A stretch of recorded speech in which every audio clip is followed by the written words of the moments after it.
Friends, welcome to our channel. எல்லாம் எப்படி இருக்குங்க ஃப்ரெண்ட்ஸ் இன்றைக்கி கோயிலுக்காக புளியோதரை தான் 1.5 கிலோ செய்ய போகிறேன். அதுக்கு செய்கிறதுக்காக என்னெல்லாம் எடுத்து வச்சுருக்கிறேன்னு பார்க்கலாம். முதல்ல புளியோதரை பொடி செஞ்சிடலாம். அதுக்காக இந்த கப்பில் 1 கப் எல்லாம் எடுத்து வச்சுருக்கிறேன். உளுந்து 1 கப் எடுத்து வச்சுருக்கிறேன். கடலைப்பருப்பு 1 கப் எடுத்து வச்சுருக்கிறேன். தனியா 1 கப் எடுத்து வச்சுருக்கிறேன். மிளகு 1/4 கப் எடுத்து வச்சுருக்கிறேன். இதில் அதுக்கப்புறம் காஞ்ச மிளகா ஒரு 10 எடுத்து வச்சுருக்கிறேன். கறிவேப்பிலை ஒரு 2 கொத்து எடுத்து வச்சுருக்கிறேன். புளியோதரைக்கு மசாலா ரெடி பண்ணலாம். இந்த பக்கம் அரிசி வெந்துட்டுருக்கு ஃப்ரெண்ட்ஸ்.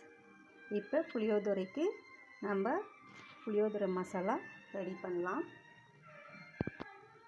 ஸ்டவ் ஆன் பண்ணிடலாம் ஃப்ரெண்ட்ஸ்.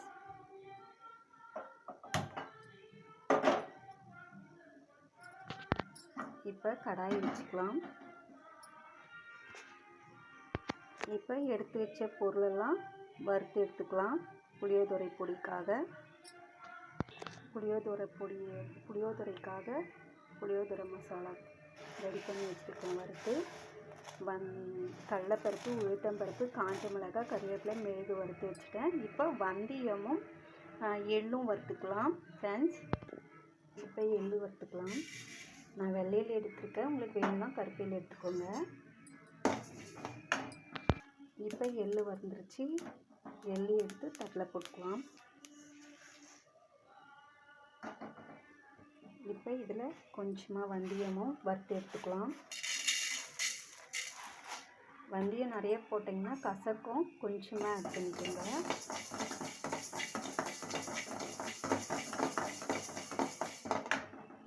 இப்போ வெந்தயமும் வறுந்துருச்சு. தட்டில் எடுத்து போட்டுக்கலாம்.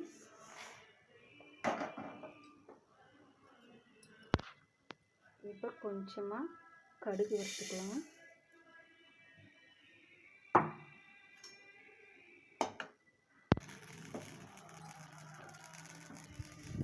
இப்போ கடுகும் பொரிஞ்சிருச்சு ஃப்ரெண்ட்ஸ்.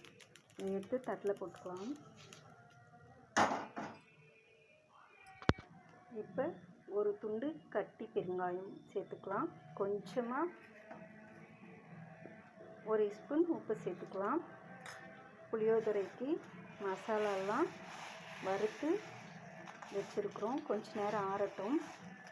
இதை கொரப்பாக பொடியாக அரைச்சி எடுத்துக்கலாம். இப்போ மிக்ஸி ஜாரில் அரைச்சி எடுத்துட்டோம் புளியோதரை பொடி மசாலா புளியோதரைக்கு. இப்போ சாதம் கொஞ்சம் வெந்து வந்துருக்குது. இந்த டைமில் எண்ணெய் கொஞ்சமாக சேர்த்தனா புளி சாதம் புளியோதரை உதிராக வரும் ஃப்ரெண்ட்ஸ். அதனால் கொஞ்சமாக ஒரு 2 ஸ்பூன் எண்ணெய் சேர்த்துக்கோங்க.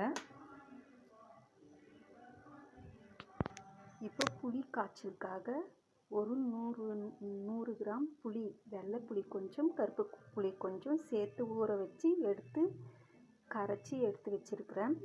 காஞ்ச மிளகாய் கொஞ்சம், கறிவேப்பிலை கொஞ்சம், வெறும் மிளகாத்தூள் ஒரு 2 ஸ்பூன் எடுத்து வச்சுருக்கிறேன். தேவையான அளவு உப்பு சேர்த்துக்கலாம். இப்போ புளி தாளிக்க போகிறோம். புளி காய்ச்சல் தாளிக்க போகிறோம்.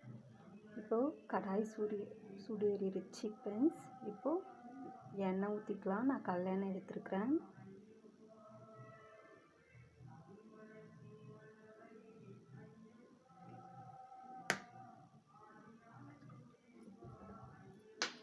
இப்போ எண்ணெய் சூடேறிடுச்சு.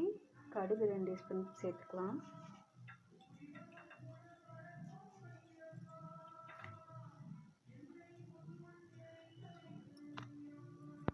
இப்போ கடுகு பொரிஞ்சிச்சு ஃப்ரெண்ட்ஸ். காஞ்ச மிளகாய் சேர்த்துக்கலாம். ஒரு 10 காஞ்ச மிளகாய் கூட. இப்போ கறிவேப்பிலை ஒரு பிடி சேர்த்துக்கலாம். எல்லாம் பொரிஞ்சிச்சு ஃப்ரெண்ட்ஸ். இப்போ புளி கரைச்சி வச்சுருக்கிற புளியை இது கூட சேர்த்துக்கலாம்.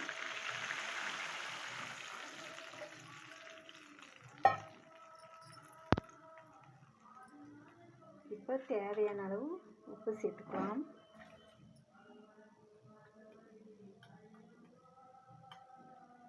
வெறும் மிளகாத்தூள் கொஞ்சமாக சேர்த்துக்கலாம்.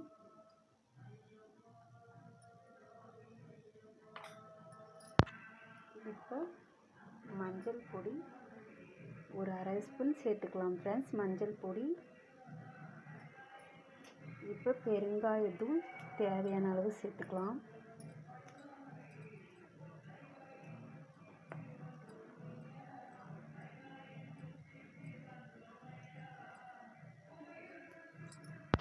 இந்த பக்கம் சாதம் ரெடி ஆயிடுச்சு ஃப்ரெண்ட்ஸ். வடித்து எடுத்து வச்சுட்டேன். இப்போ இதை ஆற வச்சிடலாம் ஒரு தட்டில் கொட்டி.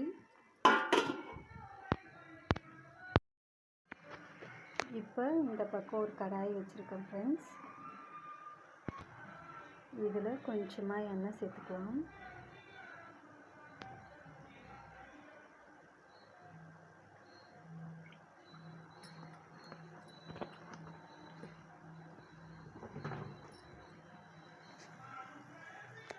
எண்ணெய் சூடேறிச்சு. இந்த டைமில் ஒரு ஸ்பூன் சீரகம் சேர்த்துக்கலாம்.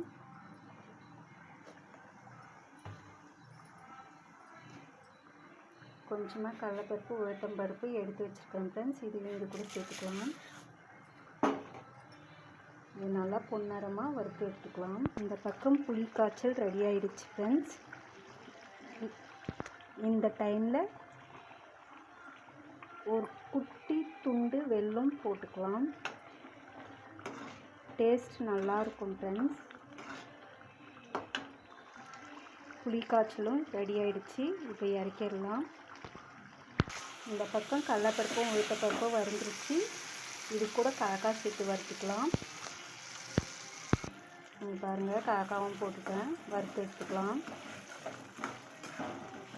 இப்படி செஞ்சால் நல்லா மொறு மொறுன்னு இருக்கும். கடலைப்பருப்பு உளுத்தம்பருப்பு காக்காயெல்லாம் நமுத்து போகாமல்.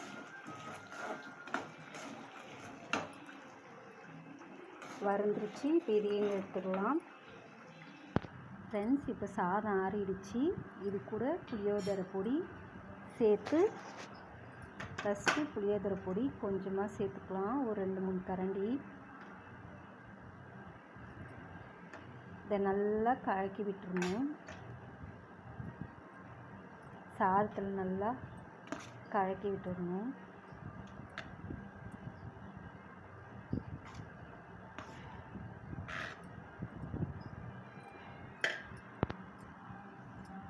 இப்போ புளி காய்ச்சல் சேர்த்துக்கலாம்.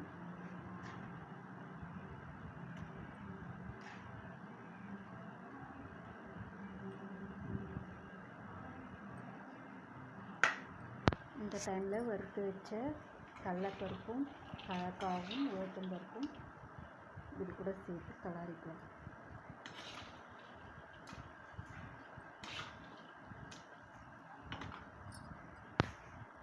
ஹை ஃப்ரெண்ட்ஸ், புளியோதரை ரெடி ஆகிடுச்சு. இப்போ புளியோதரை ரெடி பண்ணிவிட்டு பாருங்கள் எவ்வளோ உதிரியாக இருக்குது. இந்த வீடியோ பிடிச்சிருந்தா ஷேர் பண்ணுங்கள், சப்ஸ்கிரைப் பண்ணுங்கள், லைக் பண்ணுங்கள், கமெண்ட் பண்ணுங்கள். ஓகே, பாய்.